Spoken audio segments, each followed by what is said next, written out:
Actualité sur un tout autre plan, malgré les nombreuses initiatives pour mettre fin à l'esclavage par ascendance dans la région de Caille, cette pratique perdure et continue de faire des victimes. Pour avoir simplement refusé d'être traitée d'esclave, une femme a été tuée à Lanigadjaga. Que s'est-il exactement passé? Réponse avec Michel Yao, notre correspondant sur place.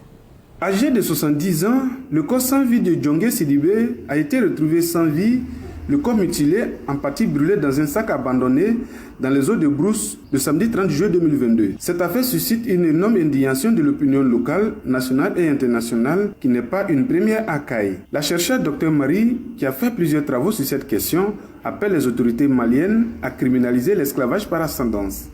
3 choses que les autorités maliennes peuvent mettre en place au plus vite.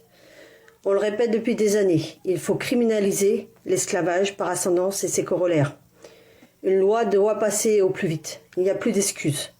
C'est un geste fort qui doit montrer la volonté sans concession du gouvernement malien de la transition pour lutter contre ce fléau. Avec cela, il faut criminaliser l'apologie de l'esclavage et arrêter les propagateurs de haine, ceux qui en boucle sur les réseaux sociaux font l'apologie de ces crimes. Ils déversent leur propagande de haine, ils manipulent et incitent aux pratiques génocidaires. Ce crime en est le résultat. La tristement célèbre radio Mille Collines ne s'y prenait pas autrement. Un geste encore plus fort serait d'inscrire dans la nouvelle constitution malienne en préparation que l'esclavage est un crime contre l'humanité. La Guinée l'a fait, le Mali peut le faire à son tour. À la mi-juin, elle avait été la cible d'une agression par ceux qui l'en voulaient d'avoir refusé d'être traitée comme esclave. Blessée, elle avait été soignée à Caille tout en suivant l'affaire devant la justice, explique l'association de lutte contre cette pratique.